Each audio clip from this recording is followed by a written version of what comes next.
안녕하십니까, 이진우입니다. 글로벌 기업인 애플이 러시아에서 제품 판매를 중단했습니다. 여러 이유가 있었는데 그 이유들 중에 하나는 러시아의 우크라이나 공격에 대한 반대 의사를 간접적으로 표시하기 위한 것인데요. 기업 입장에서는 이런 행동에 나서는 게 마케팅에 결국 도움이 된다는 게 이유인데, 애플뿐만 아니라 여러 기업들이 이런 움직임에 동참하고 있고, 그래서 현대의 전쟁은 기업들도 간접적으로 참전할 수밖에 없는 그런 구조가 되어가고 있습니다. 오늘 글로벌 리포트 시간에 이런저런 나라 밖 경제 소식 모아서 살펴보겠습니다. 러시아와 우크라이나 사태로 인한 불확실성 또는 미국의 긴축 정책에 대한 우려가 글로벌 경제를 위협하고 있는데, 우크라이나 사태와 관련해서 앞으로 전개될 여러 예상 시나리오들 중에 진흙탕이 하나의 변수로 지목되고 있습니다. 오늘 센터뷰 시간에는 이 진흙탕이 왜 변수로 떠오르는지, 국내외 변수가 커진 우리 경제의 가장 큰 걱정거리는 뭔지 함께 살펴보겠습니다. 손에 잡히는 경제 플러스 광고 듣고 시작합니다. 네, 놓치기 쉬운 나라 밖 경제 소식을 살펴보는 글로벌 리포트 시간입니다. 오늘도 해담경제연구소 어예진 소장님 나오셨어요. 어서 오세요. 안녕하세요. 네, 요즘 러시아 우크라이나 뉴스들이 많은데 네, 애플이 러시아에서 제품 판매를 중지했다는 뉴스가 있네요. 네, 맞습니다. 이게 뭐 러시아가 나쁘다는 메시지를 애플이 던진 걸로 봐야 되나요? 아니면 다른 속사정이 좀 있나요? 뭐 그것도 맞고요. 예. 다른 속사정도 좀 있는데 예. 애플이 일단은 러시아 내에서 아이폰 같은 그 자사 제품 판매를 중단을 했습니다. 지난주부터는 러시아 수출 자체를 중단을 했어요. 아이폰 그 앱스토어에서도 러시아 국영 매체인 뭐 러시아 투데이, 뭐 통신사인 스푸니트니크 뭐 이런 앱의 그 다운로드를 못하도록 차단시키기도 했고요. 그 애플페이 있잖아요. 예. 그것도 러시아 내에서는 사용을 제한하도록 이렇게 조치를 취했습니다. 굳이 왜요? 애플이 이러는 이유는 뭐 크게 두 가지로 볼 수가 있는데, 하나는 러시아 환율 때문입니다. 예. 환율이 요즘 러시아 루블화 화폐 가치가 너무 떨어졌기 때문에 러시아에서 뭐 아이폰 팔아서 루블 벌어봐야 달러로 환전하면 오히려 손해라는 거죠. 또 하나는 이게 조금 이례적인 이유인데, 우크라이나 공격에 대한 반대 의사 표시의 차원이에요. 앞서 그 미하일로 페도로프 우크라이나 부총리가 예. 트위터에서 팀쿡 애플 CEO한테 러시아 내에서 애플 제품 판매를 중단해달라 이렇게 요청한 바가 있어요. 그렇게 되면 예. 러시아 젊은이들 사이에서 푸틴에 대한 반감이 일어날 수 있으니까. 푸틴 때문에 아이폰 우리 못 사지 않느냐? 네.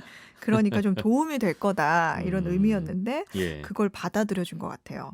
근데 이런 경우가 상당히 이례적인 게, 보통 뭐 A 국가, B 국가가 두 나라 전쟁을 벌이더라도 예. 기업들은 뭐두 나라 모두 계속 거래를 하잖아요. 돈 벌려고 나간 건데 그렇죠. 사실은 뭐 푸틴이 밉고 안 밉고가 기업 입장에서는 그게 제일 1번 기준은 아니죠. 그렇죠. 예. 그러니까 뭐 여러분들이 전쟁을 하든 말든 우리는 우리 갈 길을 갈 거다. 뭐 예. 이런 수익 추구하겠다 이런 모습이었는데, 기업은 사실 기업이지 국가가 아니라는 게 명분이었던 거죠. 그동안. 네. 예. 그런데 요즘에는 기업들이 이 사회 이슈에 대해서 어떻게 반응하느냐가 소비자들의 팬심을 계속 유지하느냐 아니냐 이런 관건이 되면서 예. 기업들이 사회 이슈에 대해서 좀 기민하게 반응하고, 또 그 음. 기민한 반응이 성공할 경우 그 돌아오는 대가가 커지고 있어요. 그러니까 사회 참여를 많이 잘하면 네, 물건은 좀 시원찮아도 사준다. 그렇죠. 그래서 애플의 이번 결정이 그런 이유가 좀 포함됐다 이렇게 예. 보시면 되겠습니다. 소비자들이 기업들에게 바라는 바가 많이 바뀌었다는 거죠. 네. 비슷한 다른 사례들이 좀 있어요? 많아요. 그 외신에 나온 곳들만 해도 뭐 우리가 아는 대형 기업만 10곳이 넘는데요. 예. 뭐 미국 자동차 회사죠. 포드가 러시아 지역에서 사업 중단했고, 나이키도 웹사이트와 모바일 주문 중단했어요. 그래서 예. 러시아 지역 배송 더 이상 하지 않겠습니다. 이렇게 얘기를 했고, 구글도 뭐 애플과 마찬가지로 그 앱 다운로드에서 좀 편파적인 러시아 언론사, 통신사 접근 차단했는데, 여기서 그 구글 지도 있잖아요. 예. 그 구글 지도에서 우크라이나 안에 그 실시간 교통 상황이나 업데이트된 거를 러시아에서 보지 못하도록 차단을 했어요. 실시간 교통 상황을 다른 나라에서도 서로 볼 수 있었나 봐요, 그동안. 네, 거기에 볼 수 있었는데 막히는 길 이런 거 보면 아, 이쪽으로 사람들이 이동하고 있구나라는 걸 알 수 그쵸. 있으니까. 네, 근데 이제 이거를 뭐 전략적으로 좀 악용을 해서 우크라이나 국민들이 좀 위험에 빠질 수도 있기 때문에 네. 그런 걸 차단을 했고 또 미국 항공기 제조사인 보잉이 러시아 항공사에 대한 뭐 부품, 정비, 뭐 기술 지원 서비스 뭐 이런 주요 사업 중단하겠다고 밝혔습니다. 또 디즈니와 워너브라더스, 소니 픽처스 같은 콘텐츠 회사들까지도 예. 러시아 영화관에서 신작 개봉을 연기하기로 했어요. 그러니까 하다못해 홍보 회사들 있죠. 네. 홍보 회사들, 뭐 마케팅 회사들이 러시아에서 손을 떼고 있어요. 그러니까 러시아에 대한 평판이 너무 깎이다 보니까 홍보를 뭘 해주기도 어렵고 예. 돈을 받을 수 있을지도 지금 불확실한 상황이 돼버리니까 이런 이유 때문에 손을 떼고 있다. 이런 예. 기사들이 많이 나오고 있습니다. 기업들이 이렇게 하는 게 러시아에서 장사 안 하더라도 다른 곳에서 얻을 게 더 크다고 판단한 결과인가요? 뭐 이렇게 비난하는 제스처를 취하는 게 사실 뭐 어떻게 예. 보면 사회적 책임일 수도 있는데요. 음. 기업들이 이런 결정을 내리는 건 러시아가 시장을 잃더라도 다른 시장에서 마케팅에 도움이 된다고 판단하고 있기 때문이에요.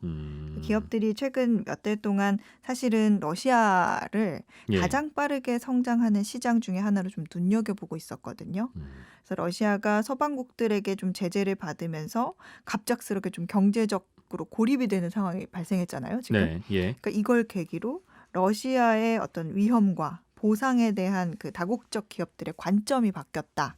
이렇게 보이면 되겠습니다. 사실 애플한테는 러시아라는 시장 자체는 그렇게 큰 시장이 아닙니다. 근데 하지만 애플 회사에게 어떤 전 세계 애플 자체가 전 세계 기업 중에 그 주식 시장에서 시가총액 규모가 가장 큰 회사잖아요. 그렇기 때문에 주주들과 고객들에게 얻는 어떤 지지와 영향력 예. 이게 시장 포기의 대가보다 크다. 이렇게 보고 있는 거죠. 예. 그래서 보통 이런 일이 벌어지면 기업들은 아무래도 뭐 현지 직원 안전부터 좀 챙기고 예전에는 그랬죠. 네, 그리고 뭐 비즈니스 유지하기 위해서 뭘 해야 하나 이런 고민했었는데 요즘에는 이거를 어떻게 홍보 자료를 뿌리고 우리의 입장을 어떻게 전달해야 하는지 이게 더 급한 일이 예. 되고 있어요. 왜냐하면 뭐 예를 들어서 어떤 고객이 뭐 SNS에 애플은 친러 브랜드다. 이렇게 주장하고 그게 확산이 돼버리면 예. 이게 정말 걷잡을 수 없는 피해가 발생하기 때문에 좀 곤란해질 수 있거든요. 예, 그래서 그러니까 예전에는 이런 일 벌어지면 그 피해 상황 검색하고 네, 뭐 그랬는데 지금은 소셜 미디어 검색해서 우리가 어느 쪽에 서는 게 여론으로 유리한지, 네, 뭘 잘못하면 욕 먹는지 그것부터 검색한다는 거죠, 기업들이. 네, 맞습니다. 워낙 소비자들의 여론이 마케팅에 미치는 영향이 예전보다 커지다 보니까. 네, 그렇죠.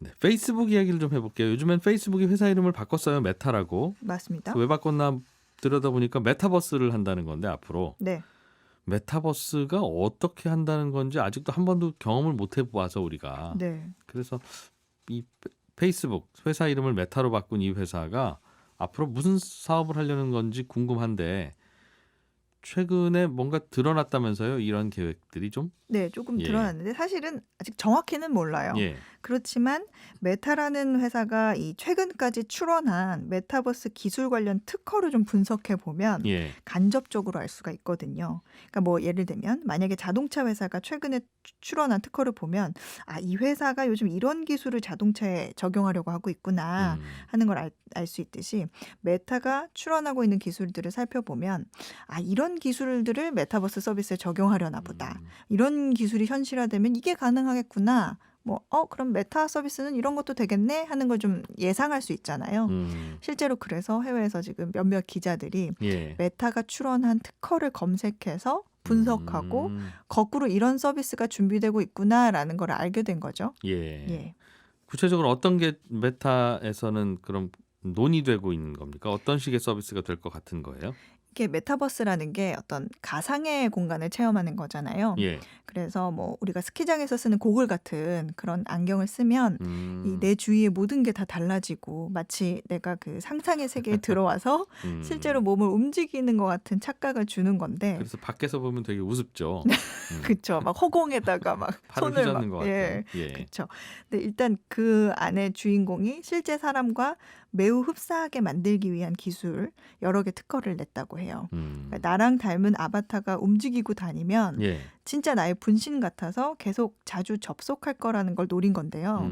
고글에 붙어 있는 여러 가지 카메라를 활용해서 이 고글을 쓴 사람이 실제로 어떻게 생겼는지 자동으로 스캔을 합니다. 예. 그리고 실제 주인과 아주 흡사한 얼굴을 만들어낸다고 합니다. 그럼 그 안경 쓰면 이제 내가 빠져드는 화면 안에 실제 내가 있는 거예요, 그죠? 네. 아바타처럼. 네. 그런데 이 아바타가 나를 너무 흡사하게 닮았다. 네.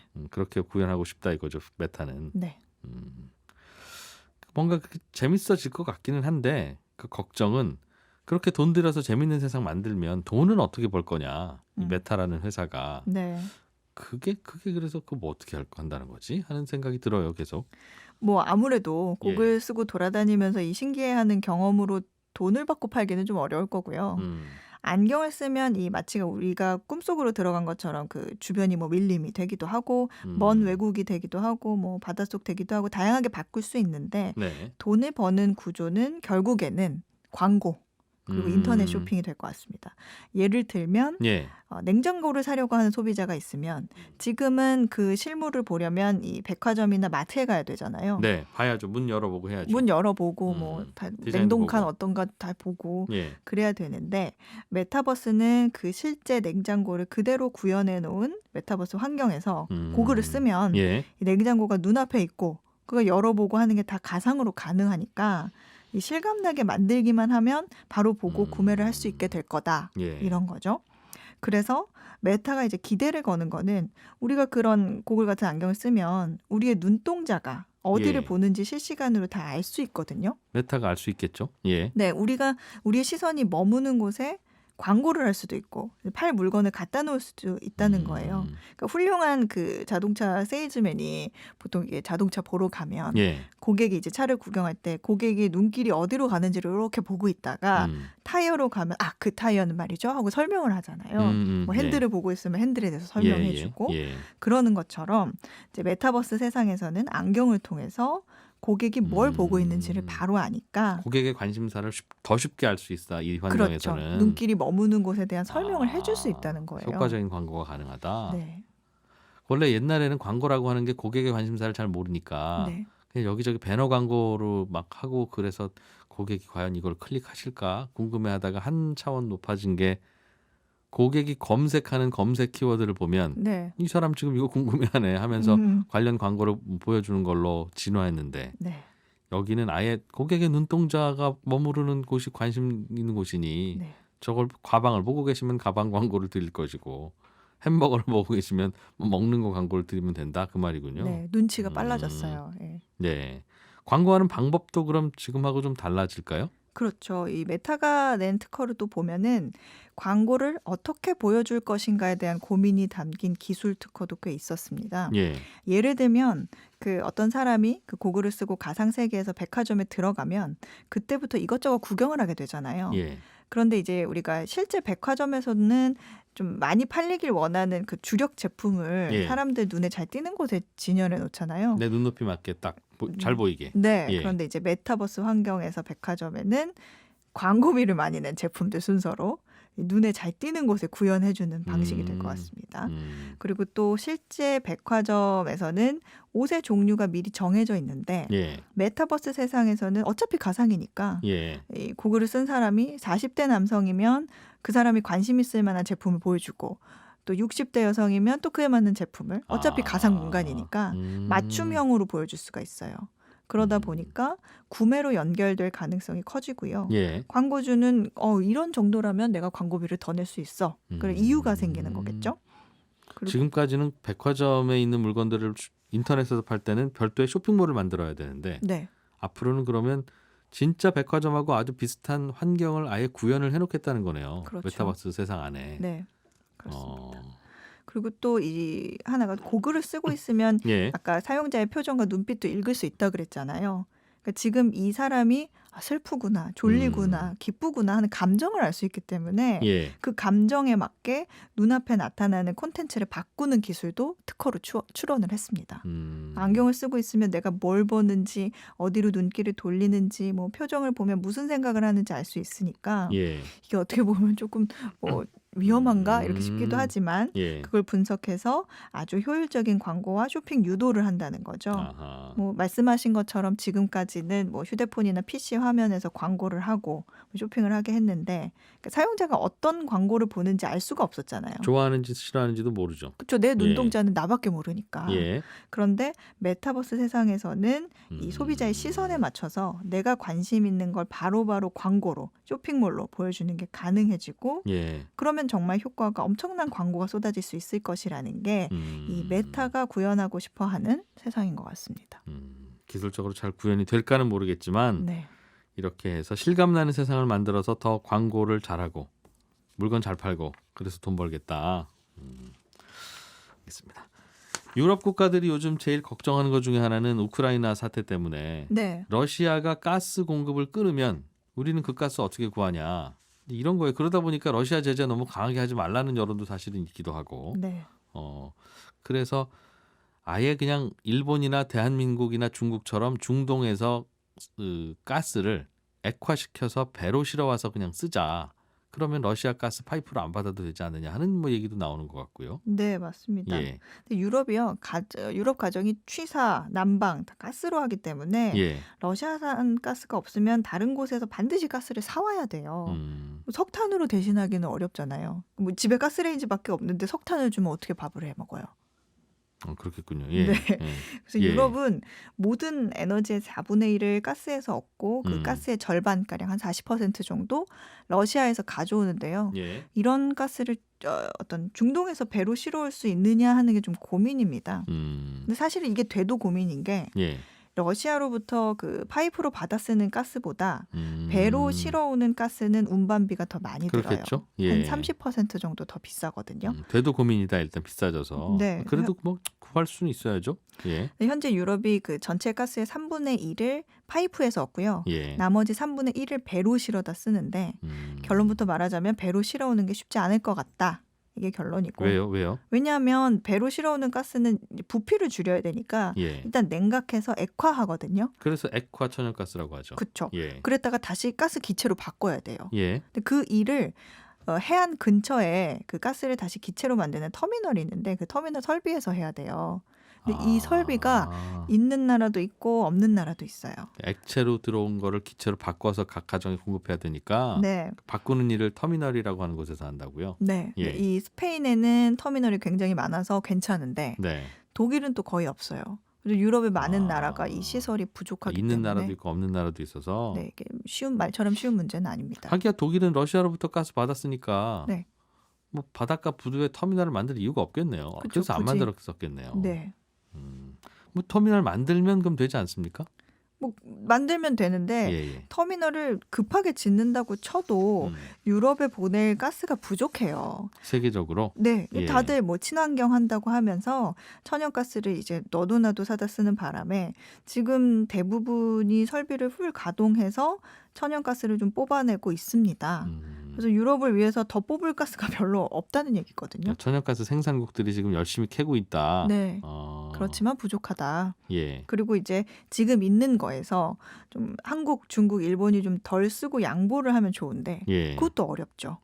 써야 되는 양이 있으니까. 음. 한국, 중국, 일본은 또 장기 계약을 해서 배달을 받고 있거든요. 예. 근데 유럽은 그동안 러시아 가스가 있으니까 배로 실어오는 가스는 장기 계약을 안 했어요. 네. 그래서 그때 저렴한 가스를 사다 쓰는 구조여서 지금처럼 가스가 부족하면 단골 가게가 없기 때문에 구하기도 좀 어렵습니다. 그렇군요. 네, 근데 이런 와중에 우리나라 조선 회사들 있잖아요. 네. 러시아 가스를 배로 실어 나르는 그 가스로 대체가 되면 예. 그 LNG선 그 실어 나르는 배가 한 70척 정도 더 필요하다는 계산이 나와요. 근데 LNG선 하면 우리나라가 제일 잘 만들잖아요. 예. 넘버원 대표 상품인데 조선 회사들은 이게 또 좋은 기회가 될 수 있다 이렇게 보고 있습니다. 그러나 또 러시아하고 계속 사이가 안 좋고 이러면 가스를 사주면 러시아가 그 돈으로 전쟁하는 거니까 전쟁비 대주는 거라 또 그렇고. 모순이 되겠죠. 그렇다고 안 샀으자니 우리가 괴롭고 네. 우리가 괴로우면 가스 가격, 석유 가격 올라갈 것이고 러시아는 자기네 석유를 그럼 올라간 가격에 중국한테 팔 것이고. 네. 그럼 그 돈으로 다시 또 러시아는 전쟁하는 거고. 좀 안 쓸 수도 없고. 그런 고민이군요. 네. 자, 해담경제연구소 어혜진 소장과 함께 나라 밖 경제 소식 살펴봤습니다. 고맙습니다. 감사합니다. 네, 날씨 잠깐 전해드리겠습니다. 내일까지 전국 곳곳에 강한 돌풍이 분답니다. 건조특보도 함께 발효 중이니까 이럴 때 화재 각별히 좀 유의해 주시면 고맙겠습니다. 다음 코너로 이어가 보죠. 우크라이나 사태가 이게 장기화되는 게 아닌지 요즘 가장 큰 걱정거리입니다. 거기에다가 미국이 그동안 한동안 금리를 올리고 긴축을 하겠다는 발표는 해왔는데 아직도 계속 그렇게 가겠다는 이야기는 했습니다만 또 어떻게 될지도 잘 모르겠고요. 우리나라는 거기에 또 대선 변수도 하나 더 겹쳐 있죠. 국내외 경제 흐름에 영향을 줄 다양한 변수들이 있어서 그 변수들을 어떻게 좀 봐야 되는지 그리고 앞으로 예상 시나리오 어떨지 한번 좀 점검해 보겠습니다. 리치고 인베스트먼트의 홍춘욱 대표님 오랜만에 나오셨네요. 어서 오십시오. 네, 안녕하세요. 요즘 밤에 막 뉴스 보시느라고 잠 더 못 주무시죠? 안 그래도 잠 없으신 분인데. 적어도 미국장 시작하는 건 보고 자는 것 같아요. 예. 이런저런 변수가 많아졌어요, 정말. 여러 가지 변수도 변수지만 전쟁 뉴스 예. 추적하느라고 정말 바쁜 것 같습니다. 이게 잘못 커지면 굉장히 큰 일인데. 그렇죠. 일단 크게 시나리오는 세 개인데 예.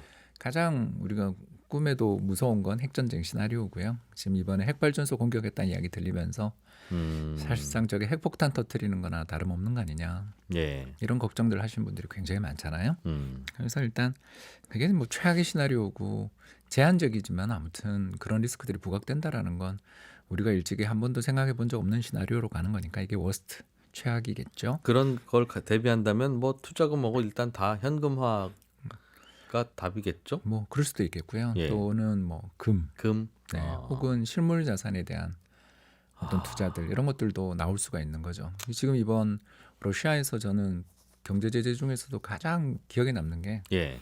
은행이 뱅크런 나는 거 봤잖아요. 러시아 은행들이. 예. 그래서 사람들이 다 몰려가서 전부 달러를 환전하고 싶어서 예. 아우성을 치는데 순식간에 외화라는 게 다 떨어져 버리고 그러니까 이런 걸 보면서 이게 국제적인 협력과 상대에 대한 어떤 기본적인 사전 이해 전제 이런 것 속에서 경제 시스템이라는 게 돌아가는 건데 그러니까 경제 사실은 이번엔 핵폭탄 던진 거나 마찬가지예요. 그렇죠. 서로. 스위프트 예. 배제라는 건 굉장히 중요한 그러니까 싸울 때 주제거든요. 싸우더라도 그런 거는 건드리지 말아야지 하는 게 몇 개 있었는데 서로 다 양쪽에. 예, 서로가 건드리지 말아야 될 걸 건드리는 그렇죠. 분위기입니다. 이제 이거를 제외하고 보면 이제 단기전 시나리오가 제일 좋은 건데 이 단기전은 안타깝게도 누가 승패가 빨리 나서 단기전으로 끝나버리는 것.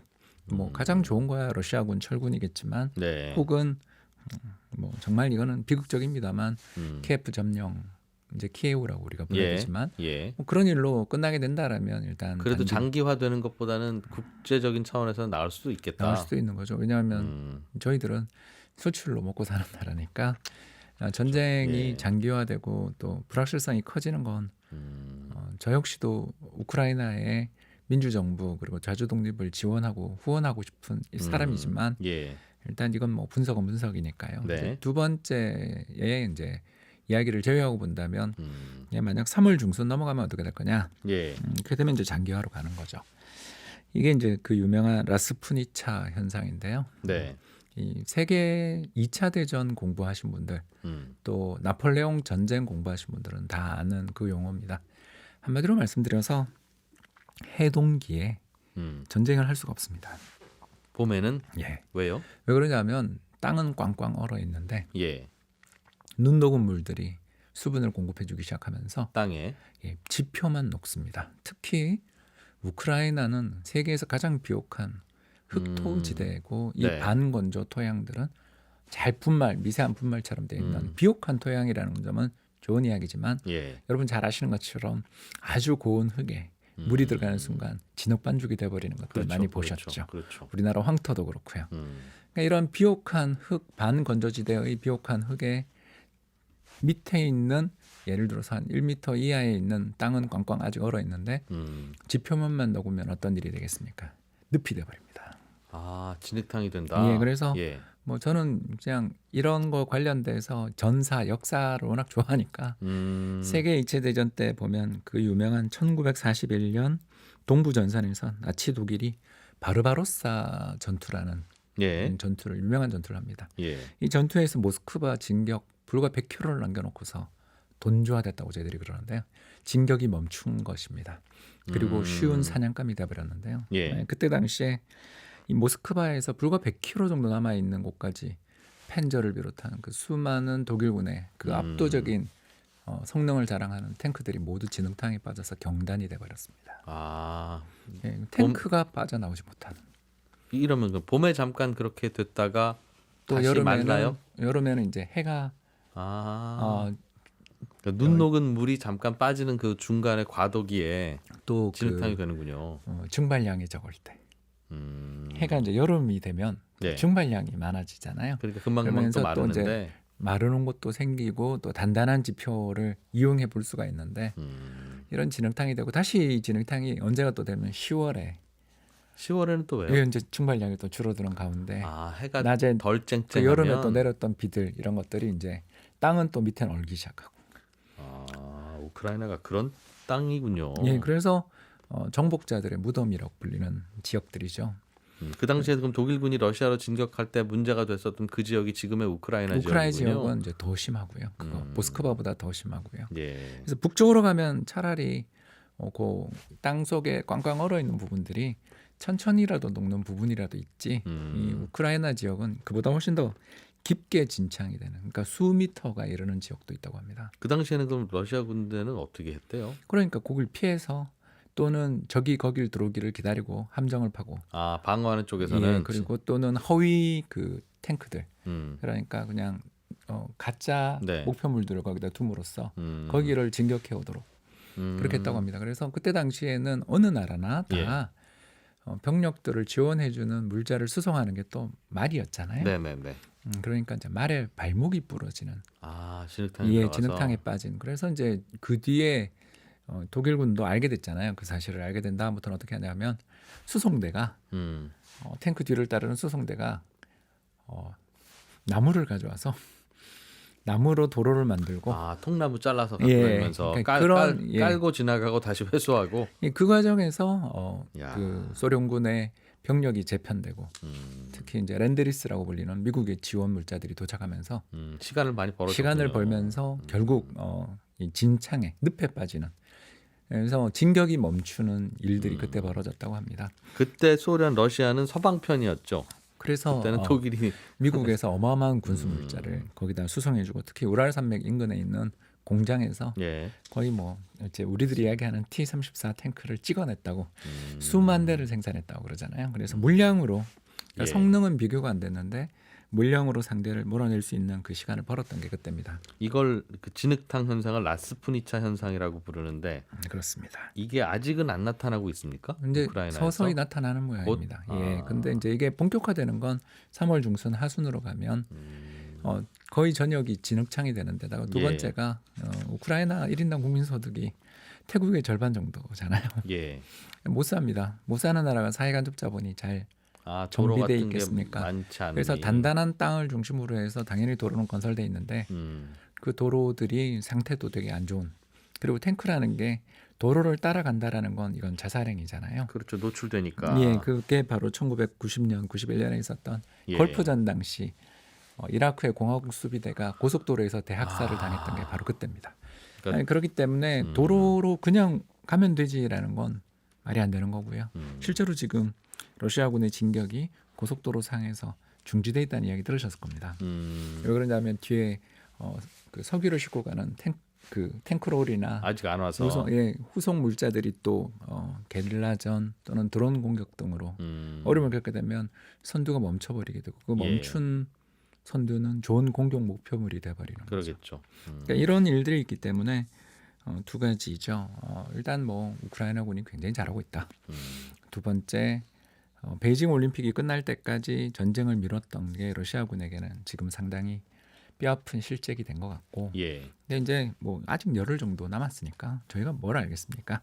다만 이제 열흘 정도 지나도록 더 문제가 진행되지 않는다면 이제 제2의 아프가니스탄이 전쟁이 될 수 있는 거죠. 열흘이라면 뭘? 이제 라스푸니차가 점점 더 심해지니까. 그때쯤 되면 심해질 테니. 예, 그리고 또 만약 예. 거기서 진격이 멈추고서 이제 저희들이 이제 그걸 돈주화됐다 그러는데요. 주저앉아 버렸다는 뜻입니다. 거기 주저앉아 버리면 서방 세계에서의 의용병 지원들이 우크라이나에 더욱 더 많이 갈 텐데 그리고 경제적으로 어마어마한 비용을 지금 쓰고 있는데 러시아가? 3월 14일 예. 이후에 특히 스위프트 건도 있고요. 가능하겠는가? 그러면 이게 정말 잔혹한 형태의 전쟁이 돼버릴 수도 있는 거고. 아 그렇다면 또 오히려 경계해야 되겠네요. 그때까지 그럼 그 러시아는 전쟁을 끝내려고 할 테니. 그러니까 합리적으로 본다면 신속하게 목표를 달성하는데 실패했다면 네. 재빨리 후퇴를 해서 예. 우크라이나 동부 지역에 있는 국가들을 몇몇을 이제 이른바 저희들이 위성 국가를 세워놓고 철수하는 게 최고 좋은 선택일 수 있는데 예. 지금 그렇지 않은 거 같지 않습니까? 제2차 공세가 진행 중이니까요. 아직 우리가 알 수 없지만 일단 시간이 상당히 그런 부분들에 대해서 중요하다 이 말씀을 드릴 수 있는 것 같습니다. 우리에게 미칠 영향을 계산해 보는 게 좀 야박하긴 합니다만 그래도 알고는 있어야 되니까 우리 네. 경제에 미칠 영향은 어떤 게 좀 제일 걱정입니까? 이 상황에서. 예, 유가 오르는 게 제일 걱정입니다. 국제 유가 오르는 거. 네, 그렇습니다. 예. 물론 저 우리나라도 유가 오르면 나쁜 나라는 아니에요.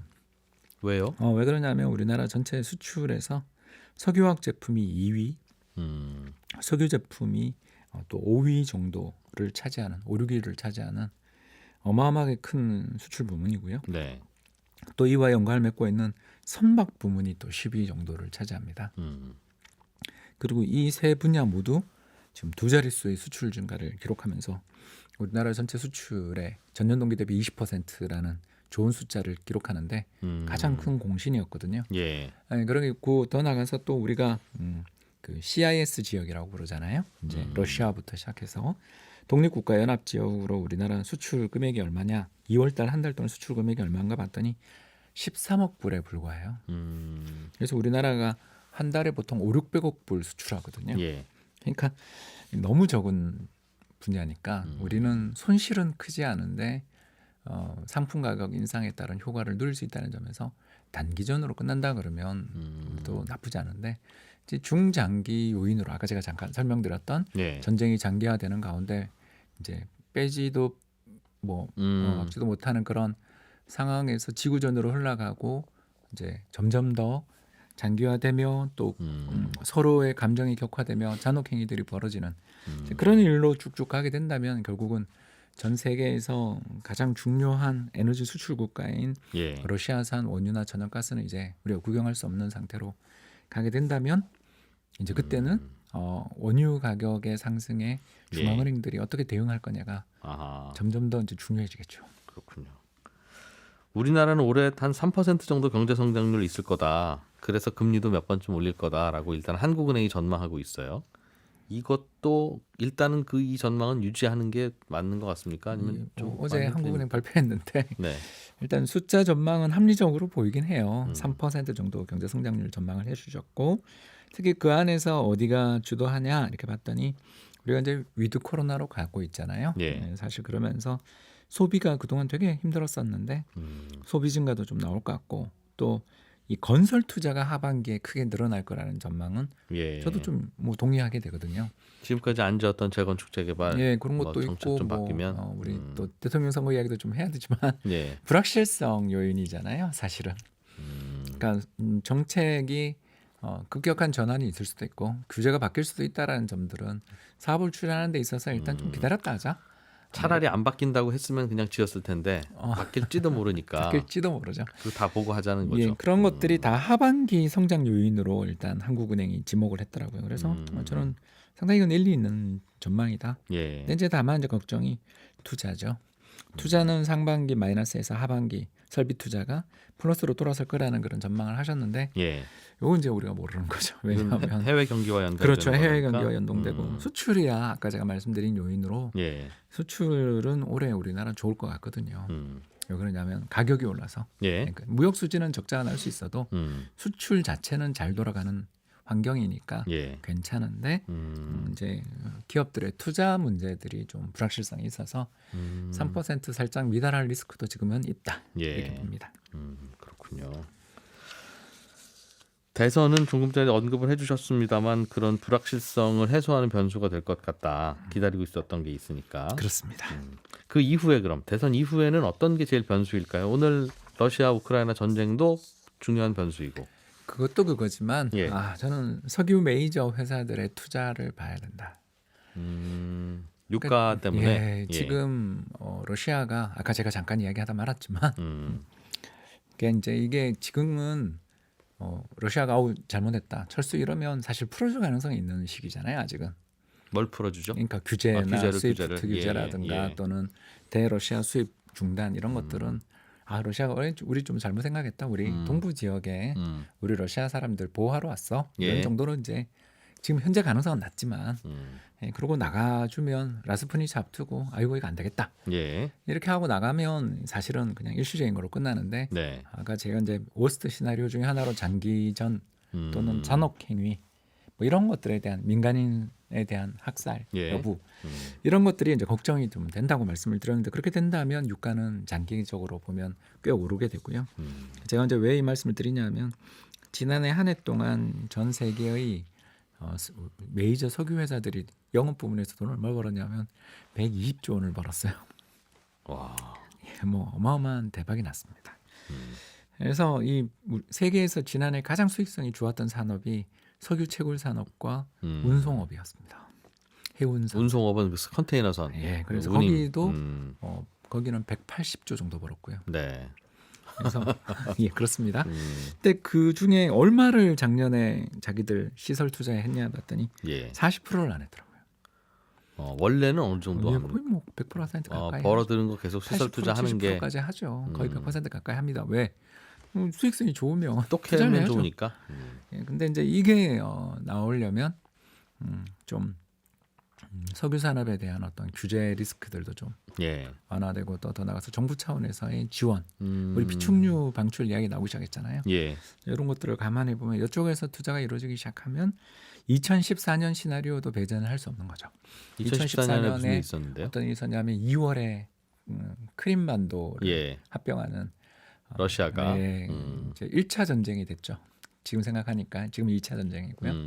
그 1차 전쟁 당시에 무슨 일이 있었냐면 미국이 셰일 가스 오일에 대한 규제 이런 것들을 풀고 생산을 하면서 2월에 배럴당 국제유가가 $110였는데 그 예. 연말 $30까지 빠졌습니다. 1년 내내 빠졌군요. 예, 그게 일종의 러시아에 대한 견제 수단이었겠어요.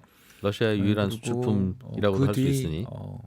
GDP 기준, 1인당 GDP 기준으로 러시아 1인당 GDP는 그때 수준을 회복하지 못하고 있습니다. 지금도. 네, 올해는 이제 더 빠지겠죠.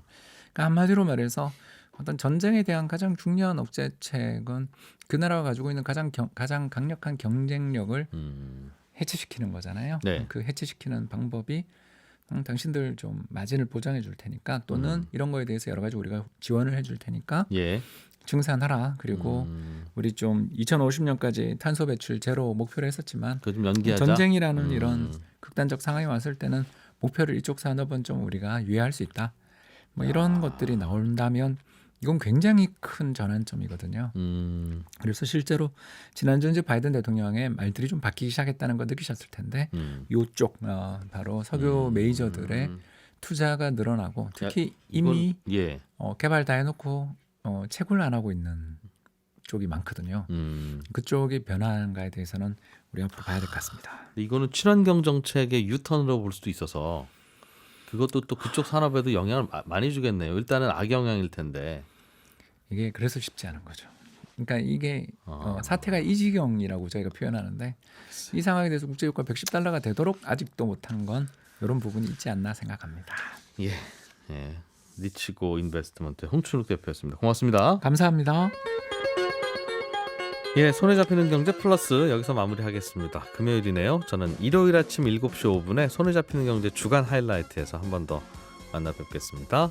그리고 월요일 오전 8시 30분에 손에 잡히는 경제에서 뵙죠. 이준이었습니다. 고맙습니다.